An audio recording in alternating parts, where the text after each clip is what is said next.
तो last lecture में हम लोगों ने रेट इक्वेशन पढ़ा था और उसके बाद अब हमारा नेक्स्ट टॉपिक है रेट लॉ। रेट लॉ क्या होता है इसके बारे में हम पहले थोड़ा 11th क्लास में इक्विलिब्रियम में पढ़ चुके हैं। इक्विलिब्रियम में भी हमारे पास यही लॉ आता है, लेकिन यहाँ पर ये थोड़ा सा डिफरेंट है। देखिए क्या है rate law. According to rate law, rate of reaction is directly proportional to initial concentration of reactants. ठीक है, मतलब अगर कोई भी केमिकल रिएक्शन है तो उसकी रेट इनिशियल कंसंट्रेशन, रिएक्टेंट की इनिशियल कंसंट्रेशन के ऊपर डायरेक्टली डिपेंड करती है। जितना ज्यादा हम रिएक्टेंट लेंगे स्टार्टिंग में, उतना ही ज्यादा रिएक्शन की रेट होगी। जितना कम रिएक्टेंट लेंगे, कम कंसंट्रेशन का, उतनी ही कम रिएक्शन की रेट होगी। ठीक है, ये हमारे पास रेट लॉ बोलता है। जैसे हमारे पास कोई भी एक केमिकल रिएक्शन है, A plus B gives to P, P for product, A और बी यहाँ पर रिएक्टेंट है। और इन्हें हमने किस रेशो में लिया है, ए एंड बी में। इनके जो स्टोइकियोमेट्रिक कोफिशिएंट है वो क्या है हमारे पास, ए एंड बी। तो पी से तो हमें कोई मतलब ही नहीं है, क्योंकि रेट लॉ में लिखा हुआ है कि इनिशियल कंसंट्रेशन ऑफ रिएक्टेंट, तो प्रोडक्ट में कुछ भी बने हमें कोई मतलब नहीं है, तो हम यहाँ देखेंगे भी नहीं, हमें सिर्फ फोकस करना है ए एंड बी पर। तो r directly proportional to initial concentration of reactant, मतलब ए की रिएक्टेंट पर, सॉरी, ए की कंसंट्रेशन पर और बी की कंसंट्रेशन पर ये डायरेक्टली डिपेंड करता है। तो r directly proportional to A raise to x and B raise to y. अब यहाँ पर एक्स और वाई क्या है ये हमें यहाँ पर ध्यान रखना है। हमने जो इक्विलिब्रियम में पढ़ा था, उस इक्विलिब्रियम में जो रेट लॉ हमने पढ़ा था, उस रेट लॉ में एक्स और वाई दोनों ए और बी के इक्वल होते थे। मतलब यहाँ जो कॉफिशिएंट लिया जाता था वही कॉफिशिएंट हम यहाँ पर लेते थे। तो हम मान सकते हैं कि x इक्वल टू और y इक्वल टू भी वहां पर होता था, वो सिर्फ एक केस था। ठीक है, लेकिन अगर कंप्लीट रिएक्शन के बारे में स्टडी की जाए तो यहाँ पर x a के इक्वल हो भी सकता है और a के इक्वल नहीं भी हो सकता। हम कुछ नहीं बोल सकते इसके बारे में, ये ध्यान रखना है। मतलब x and y may or may not be equal to a and b, इस चीज का हमें यहाँ पर खास ध्यान रखना है। ठीक है, अब इक्वल होगा या नहीं होगा ये हमें कैसे पता लगेगा, ये हम विदाउट एक्सपेरिमेंट पता नहीं कर सकते हैं। हम थ्योरेटिकली नहीं बता सकते कि यहाँ का जो डिजिट है वो कंसेंट्रेशन की पावर में यहाँ पर आएगा या नहीं आएगा। आ भी सकता है, नहीं भी आ सकता। ये सब हमें कहाँ से पता लगता है, ये सब हमें एक्सपेरिमेंट से पता लगता है। ठीक है, अब जब क्वेश्चन पूछा जाएगा तो दिमाग में क्वेश्चन ये आता है कि जब पेपर में क्वेश्चन पूछा जाएगा तो हमें कैसे पता लगे कि हम यहाँ पर x और a को इक्वल ले या ना ले। तो ध्यान रखना है कि अगर क्वेश्चन में कुछ ना कुछ हिंट दिया गया है x और y के बारे में, तो हमें उस हिंट के अकॉर्डिंग ही चलना है। हम उसे a और b के इक्वल नहीं लेंगे। हिंट किस तरीके से, जैसे भी मैं नेक्स्ट क्वेश्चन कराऊंगा उसी में इजीली क्लियर हो जाएगा कि वो किस टाइप के हिंट की बात कर रहे हैं। ठीक है, अगर क्वेश्चन में कुछ हिंट दिया गया है तो हमें x और y की वैल्यू वही लेनी है जो क्वेश्चन में दी गई है। लेकिन अगर x और y की वैल्यू के बारे में कुछ भी इंफॉर्मेशन नहीं है, बिल्कुल जीरो इंफॉर्मेशन, तो हम क्या करेंगे, हम यहां पर जो कॉफिशिएंट दिए गए हैं डायरेक्ट वही ले लेंगे। मतलब x को a के इक्वल और y को b के इक्वल हम मान लेंगे। ठीक है, तो सिंपल सा दिमाग में ये रखना है कि अगर क्वेश्चन में हमें x और y के बारे में इंफॉर्मेशन गिवन है तो हम उस इंफॉर्मेशन के अकॉर्डिंग चलेंगे, और अगर इंफॉर्मेशन गिवन नहीं है तो हम डायरेक्टली a एंड b की वैल्यू यहाँ पर पुट कर देंगे। यहाँ पर ए एंड बी को बोला जाता है मॉलिक्यूलरिटी। मॉलिक्यूलरिटी मतलब ए एंड बी के मोल आपस में किस रेशो के अंदर रिएक्शन कर रहे हैं। और एक्स और वाई है कि कितना पार्ट रिएक्शन की रेट को इफेक्ट करने में पार्टिसिपेट करता है। ध्यान रखना, कितना पार्ट रिएक्शन की रेट को इफेक्ट करने में पार्टिसिपेट करता है, वो क्या होता है हमारे पास, वो एक्स और वाई होता है। ठीक है, ये हमारे पास एक्स और वाई और ए बी के बारे में। अब देखो आगे चलते हैं। R directly proportional to A raise to x and B raise to Y. Proportion का साइन हटाया तो R is equal to K, constant आएगा, A raise to x and B raise to Y.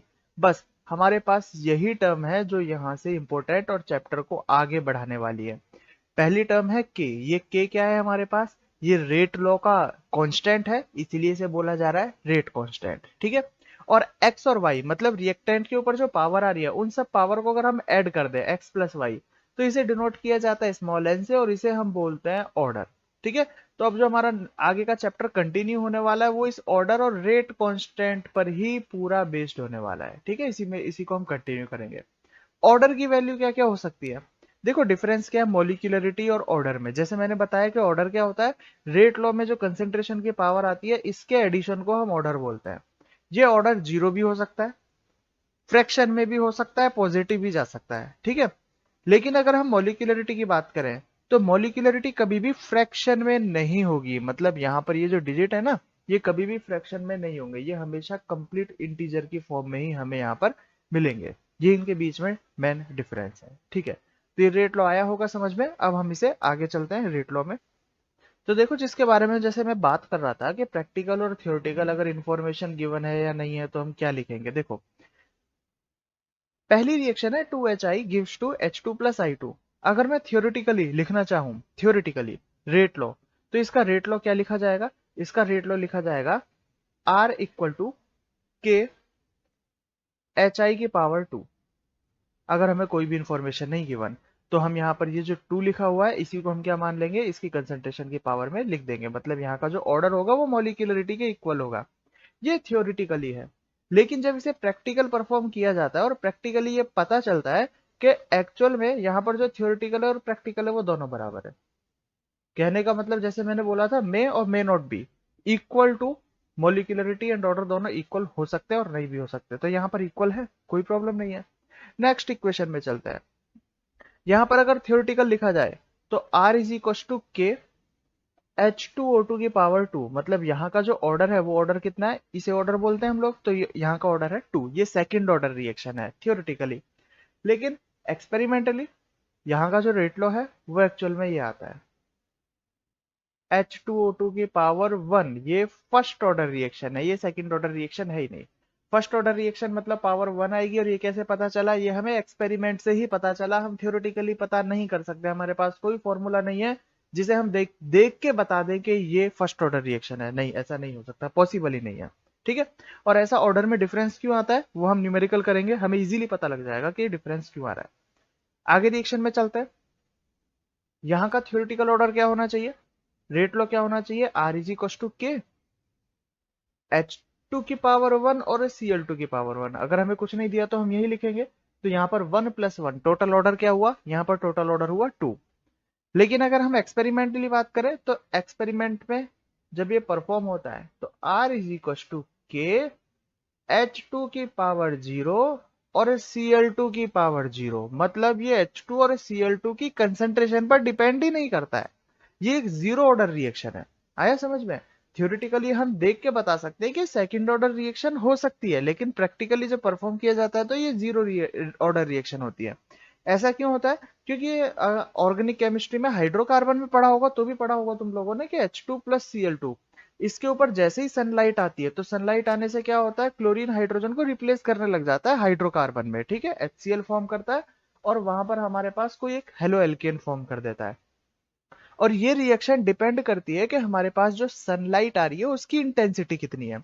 अगर ज्यादा इंटेंसिटी की आ रही है तो रिएक्शन जल्दी होगी, और कम इंटेंसिटी की आ रही है तो रिएक्शन धीरे होगी। मतलब वो सनलाइट की इंटेंसिटी पर डिपेंड करती है, ना कि रिएक्टेंट की कंसेंट्रेशन पर।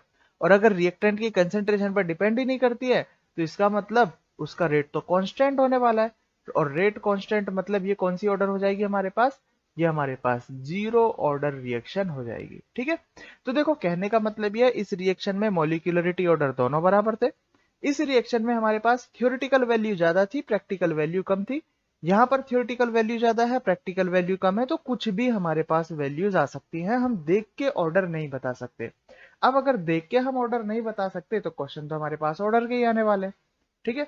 तो अब ये ऑर्डर किस किस तरीके से क्वेश्चन में हिंट देके पूछा जाएगा, जो मैं बात कर रहा था, वो हमें अब इस न्यूमेरिकल से देखो पता सकता, जब हम न्यूमेरिकल करेंगे उससे हमें पता लग सकता है। न्यूमेरिकल से पहले हम एक बार ये रेट कांस्टेंट आया तो इसकी एक बार यूनिट के बारे में और स्टडी कर लेते हैं कि रेट कांस्टेंट की यूनिट क्या होती है। अब वो हिंट क्या है वो भी यहाँ पर पता लगेगा। देखो जैसे हमारे पास रेट लॉ क्या है, rate law R = K reactant की कंसेंट्रेशन, मतलब जैसे कोई भी हमारे पास केमिकल रिएक्शन है, ए से मैंने मान लिया P, ठीक है। अब इनफैक्ट यहाँ पर कुछ भी हो सकता है, ए बी सी कुछ भी कोफिशिएंट लग सकता है, तो R = K A⁻, यहाँ पर तो n ही आने वाला है क्योंकि a और n बराबर हो भी सकते हैं नहीं भी हो सकते, तो n क्या है यहाँ पर ऑर्डर। K = R/A⁴n R की यूनिट क्या होती है, कंसेंट्रेशन अपॉन टाइम, R मतलब यहाँ पर रेट है, कंसेंट्रेशन अपॉन टाइम, और ये क्या है हमारे पास A, मतलब रिएक्टेंट की कंसेंट्रेशन, तो कंसेंट्रेशन की पावर n। तो टोटल आया हमारे तो हमारे पास आएगा ये concentration raise to 1 minus n time inverse. Concentration क्या होता है, मोल पर litre raise to 1 minus n second inverse, ठीक है। और यहाँ पर एन का मतलब क्या है, यहाँ पर एन का मतलब ऑर्डर, जो हम पहले डिफाइन कर चुके हैं, ठीक है। तो हमारे पास के की यूनिट आई, इसका मतलब के की यूनिट कांस्टेंट नहीं है। के यहाँ पर कांस्टेंट है लेकिन उसकी यूनिट चेंज होती रहेगी। किसके ऊपर डिपेंड करेगा ये ऑर्डर के ऊपर डिपेंड करेगा। अगर ऑर्डर चेंज हुआ तो के की यूनिट भी चेंज हो जाएगी। तो अगर हम बात करें फर्स्ट ऑर्डर, फर्स्ट ऑर्डर के लिए अगर हम बात करें तो के की यूनिट क्या होगी, देखो एन की जगह रख दो 1 मोल पर लीटर 1 माइनस 1 पर लीटर 1 माइनस 1, और यहां पर आ जाएगा सेकेंड इनवर्स। तो 1 माइनस 1 हुआ 0, तो हमारे पास जो यूनिट बचा वो यूनिट बचा directly second inverse first order के लिए। सेकेंड ऑर्डर के लिए बात करें, ये बहुत इंपॉर्टेंट टर्म है जो मैं यहां पर अभी पढ़ा रहा हूं। सेकेंड ऑर्डर एन की जगह रख दो 2, तो आएगा हमारे पास मोल पर लीटर 1 माइनस 2, और ये सेकेंड इनवर्स। तो यहां पर के की यूनिट क्या हुई, देखो 1 माइनस 2 क्या हो जाएगा, -1, और ये रिवर्स हो जाएगा। मतलब mole inverse litre second inverse, ये हमारे पास सेकेंड ऑर्डर के लिए के का यूनिट हुआ, सेकेंड ऑर्डर के लिए। और अगर हम बात करें जीरो ऑर्डर के लिए, देखो ऑर्डर तो जैसे मैंने बताया कोई भी हो सकता है, लेकिन हमारे जो सिलेबस में है वो सिलेबस में जीरो ऑर्डर, फर्स्ट ऑर्डर और सेकंड ऑर्डर ही है। मैक्सिमम क्वेश्चन इन्हीं में से पूछे जाने वाले हैं, तो हम इन्हीं के बारे में बात करेंगे। जीरो ऑर्डर के लिए एन की वैल्यू रख दो यहाँ पर 0, तो के इज इक्वल टू क्या हो जाएगा, मोल पर लीटर 1 माइनस 0 सेकेंड इनवर्स। के इज इक्वल टू मोल पर लीटर सेकेंड इनवर्स। ये हमारे पास देखो यूनिट हुआ। मतलब तीनों ऑर्डर के लिए हमारे पास यूनिट अलग अलग है। अब जब क्वेश्चन गिवन होगा तो क्वेश्चन में हमें के की वैल्यू तो गिवन होगी, क्योंकि के तो कांस्टेंट है, रेट कांस्टेंट, उसकी वैल्यू हमें क्वेश्चन के अंदर गिवन होगी। और जब उसकी वैल्यू भी गिवन होगी तो उसमें साथ में यूनिट भी वो 100% हमें लिख के देगा, ठीक है। और उसके पीछे क्या यूनिट लगी हुई है उससे हम पता कर सकते हैं कि उसका ऑर्डर कौन सा है, ठीक है। इस हिंट की मैं बात कर रहा था, ठीक है। मतलब जैसे देखो रिएक्शन हमें दिया, उसने कुछ भी हमें रिएक्शन दिया, जैसे 2H2O2 gives to 2H2O plus O2, तो हम यहाँ की मॉलिक्यूलरिटी देख के पता नहीं लगाएंगे कि H2O2 के पीछे 2 लगा हुआ है तो ऑर्डर उसका 2 है, नहीं। हम उस क्वेश्चन में जो के की यूनिट दी गई है उस यूनिट को देखकर पता लगाएंगे कि उसका ऑर्डर कौन सा है। अगर के पीछे यूनिट गिवन है हमारे पास सेकंड इनवर्स, तो वो फर्स्ट ऑर्डर रिएक्शन है। अगर के पीछे यूनिट गिवन है mole inverse litre second inverse, तो वो सेकंड ऑर्डर रिएक्शन है। और अगर के की यूनिट है मोल पर लीटर सेकंड इनवर्स, तो वो जीरो ऑर्डर हमारे पास रिएक्शन होगा। तो यहां से के की यूनिट से हम ऑर्डर इजीली पता लगा सकते हैं, ठीक है। अब हम चलते देखो क्वेश्चंस की तरफ, कितने टिपिकल क्वेश्चन इससे और ज्यादा बन सकते हैं। देखिए तो क्वेश्चन हमारे सामने है, अच्छे से कर रहे हैं हमें क्वेश्चन के किसके ऊपर, इसी कंसेप्ट के ऊपर बहुत सारे क्वेश्चन हमारे पास एग्जाम में पूछे गए हैं और आगे भी पूछे जाते रहेंगे। A plus 2B gives to C. If concentration of A increased by 2 times, then rate is increased by 2.82 times. If concentration of B increased by 3 times, then rate is increased by 3 times. The order of reaction will be, और 5 option हमको यहाँ पर given है, 3, 7/2, 7/4, 5/4, 5/2। क्या इसका answer आएगा? देखो सबसे पहले मैं एक छोटी सी बात क्लियर कर देता हूं। अगर हमें क्वेश्चन दिया गया होता A plus 2B gives to C, then what is the order of reaction will be? Directly reaction दिया हमें और पूछ लिया कि इसका ऑर्डर क्या है, तो ऑर्डर कैसे निकालेंगे हम लोग? R इज इक्वल टू के ए की power 1 and b raise to 2। तो ऑर्डर क्या हो जाएगा हमारे पास, 1 + 2 = 3। डायरेक्टली ऑर्डर 3 आंसर आ जाएगा। लेकिन 3 देखो ऑप्शन में भी गिवन है 3, लेकिन ये बीच में क्या लिखा हुआ है, इसमें ये इतना लंबा चौड़ा क्या लिखा हुआ है, यही हिंट है। हिंट का कहने का मतलब कि हम डायरेक्टली यहां पर इसको 1 और इसको 2 नहीं मान सकते, ठीक है। अगर इसने बीच में कुछ भी लिख के नहीं दिया होता, डायरेक्टली बोला होता कि A + 2B gives to C, इसका ऑर्डर बताओ, तो हम कॉन्फिडेंटली बोल देते इसका ऑर्डर 3 है, 1 + 2 = 3। लेकिन इसने बोला है बीच में कि हमें डायरेक्टली इन्हें फॉलो नहीं करना है, यहाँ पर x = a और y = b नहीं है। यहाँ पर और x और y की वैल्यू क्या है वो मुझे बीच में ये जो डिटेल दी गई है ना, इस डिटेल से हमें निकालनी पड़ेगी। कैसे निकालेंगे, निकालते हैं चलो।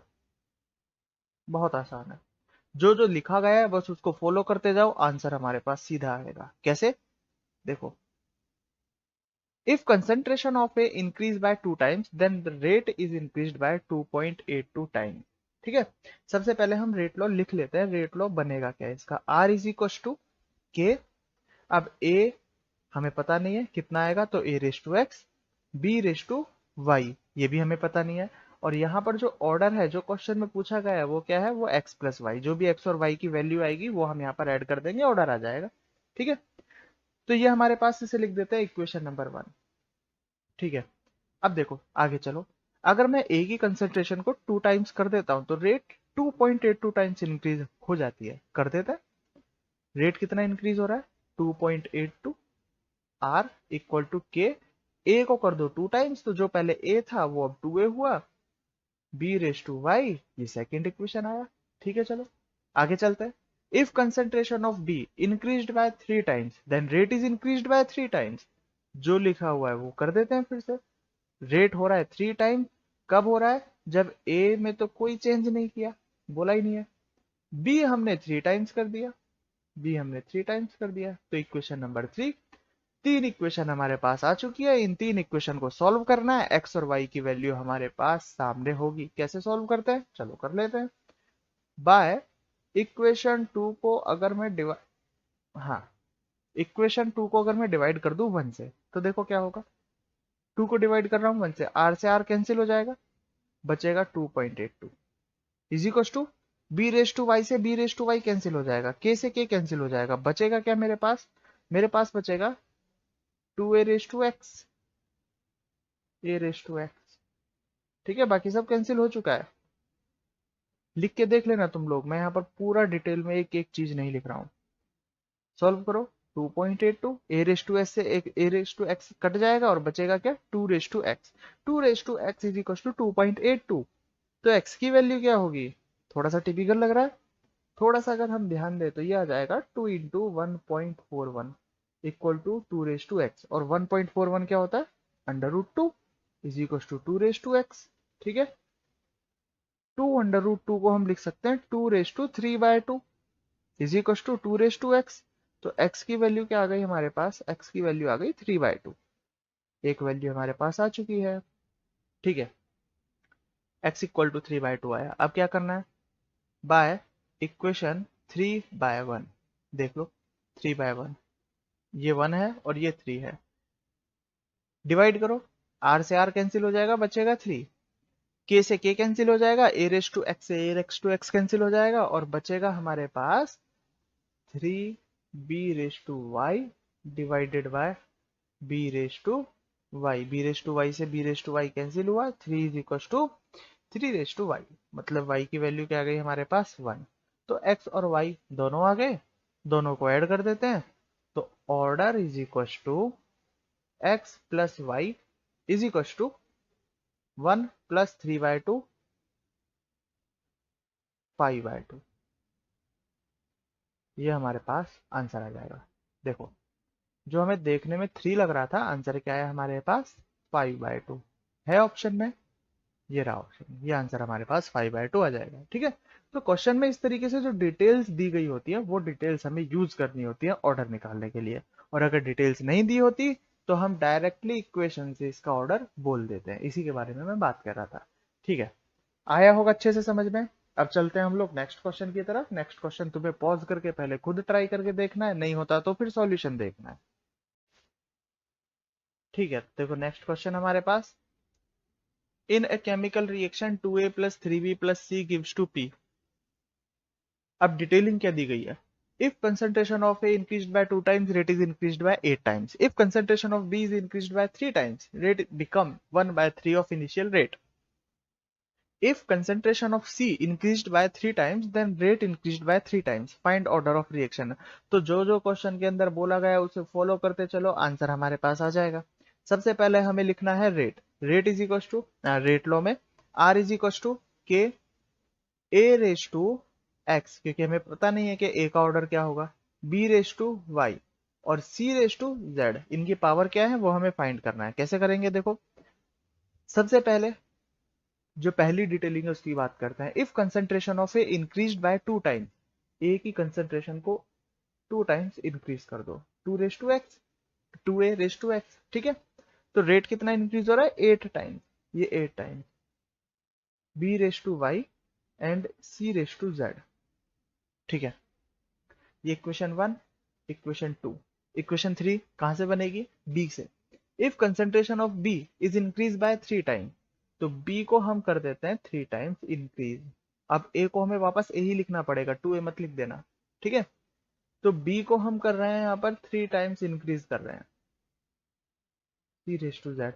तो रेट कितना हो रहा है, 1/3 हो रहा है, 1/3, ठीक है।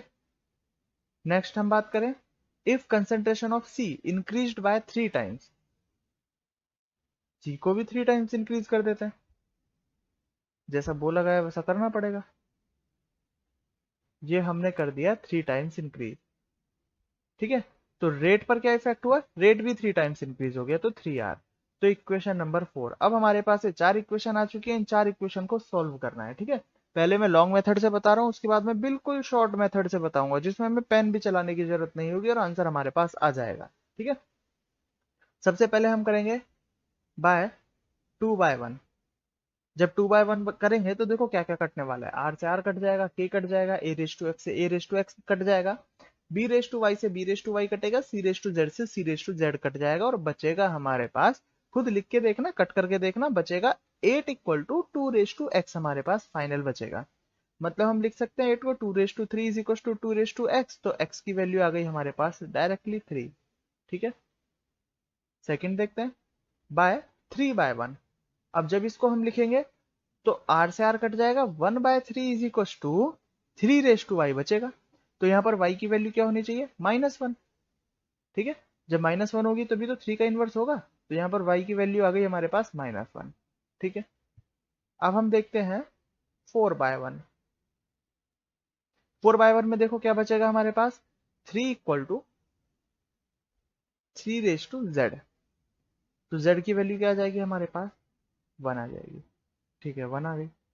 ऑर्डर क्या हो जाएगा, ऐड कर देना है तीनों को। Order is equal to x plus y plus z, 3 -1 +1 is equal to third order हमारे पास ये रिएक्शन है। इस रिएक्शन का ऑर्डर क्या होगा, थर्ड ऑर्डर। तो इस तरीके से इक्वेशन सॉल्व करके इसे किया जा सकता है। अब क्वेश्चन ये आता है कि सर अगर ये नीट और जेईई में ऐसे क्वेश्चन आ रहे हैं तो ये तो बहुत ज्यादा टाइम कंज्यूमिंग है। नीट में हमें एक क्वेश्चन को करने के लिए लगभग 1 मिनट मिलता है, और जेईई में लगभग एक क्वेश्चन को करने के लिए 2 से 2.25 मिनट का टाइम मिलता है। तो क्या उसमें हम इतना लंबा कुछ कर पाएंगे। तो देखो इस क्वेश्चन में क्या करना होता है, जब हम ये क्वेश्चन करते करते प्रैक्टिस हो जाती है, तो उस प्रैक्टिस के बाद हम इस क्वेश्चन को डायरेक्टली ऐसे कर सकते हैं, पढ़ के कर सकते हैं। कैसे पढ़ के करेंगे, concentration of A increase by 2 time, rate is increase by 8 time. तो दिमाग में आ जाना चाहिए, ये चीज तो हमारे दिमाग में रहती है, ठीक है। तो चलो ये लिख के अगर एक बार मैं इक्वेशन लिख भी लेता हूँ, बाद में जब प्रैक्टिस हो जाएगी तो इक्वेशन भी लिखने की जरूरत नहीं पड़ेगी, हम डायरेक्टली कर सकते हैं। देखो जैसे इक्वेशन लिखा, तो हमारे दिमाग में आ जाना चाहिए कि जब मैं ए को डबल कर रहा हूं, अगर मैं ए को डबल करता हूं, ठीक है, और ये 8 टाइम्स हो रहा है, तो क्या इफेक्ट होना चाहिए, मतलब ये 2 के ऊपर कितनी पावर आनी चाहिए, 2 के ऊपर पावर आनी चाहिए 3, तभी ये 8 हो सकता है, क्योंकि 2 रेस टू 3 ही 8 होता है। तो इसका मतलब ए के रेस्पेक्ट में जो ऑर्डर है वो 3 आना चाहिए, ठीक है। ये डायरेक्ट आ जाना चाहिए हमारे दिमाग में क्वेश्चन पढ़ते ही। अब देखो अगला, अगर मैं बी को 3 टाइम्स करता हूं तो रेट 1/3 हो रहा है, मतलब अगर मैं बी को 3 टाइम्स कर रहा हूं तो रेट क्या हो रहा है, 1/3। इसका मतलब y क्या होना चाहिए, y हमारे पास -1 होना चाहिए, क्योंकि 3 का इनवर्स क्या होता है, 1/3, और वो ये बोल रहा है। तो b के रेस्पेक्ट में पावर क्या है, b के रेस्पेक्ट में पावर है -1, ठीक है। और अगला पढ़ोगे कि अगर c को हम 3 टाइम्स कर रहे हैं तो रेट भी 3 टाइम्स हो रहा है। इसका मतलब क्या हुआ, इसका मतलब ये हुआ कि c के तो डायरेक्टली प्रोपोर्शनल है r। भाई अगर मैं c को 3 टाइम्स कर रहा हूं तो रेट भी 3 टाइम्स हुआ, इसका मतलब r directly proportional to c के ऊपर कोई पावर नहीं आनी चाहिए, इसका मतलब यहाँ पर c के ऊपर पावर 1 आया समझ में। तो हम इस तरीके से क्वेश्चन को पढ़ के डायरेक्टली यहाँ पर कर सकते हैं। तो रेट लॉ क्या हो जाएगा, आर इज इक्वल टू के ए raise to 3 B raise to -1 और सी रेस टू 1, ये हमारे पास रेट लॉ आ जाएगा, ठीक है। बस ऐड करो, डायरेक्ट आंसर आ जाएगा 3। ठीक है, तो इस क्वेश्चन को करने में आधे मिनट से भी कम का टाइम लगता है, मतलब जितना टाइम क्वेश्चन को पढ़ने में लगेगा उसके बाद पेन मत चलाओ, डायरेक्ट हम ऑप्शन टिक करेंगे अगर हमारी क्वेश्चन करने की प्रैक्टिस हो जाती है तो, इस तरीके से। ठीक है, तो इसकी प्रैक्टिस और हम करेंगे अब नेक्स्ट लेक्चर में, रेट लॉ, और इसे ऑर्डर और रेट कांस्टेंट को आगे कंटिन्यू करेंगे।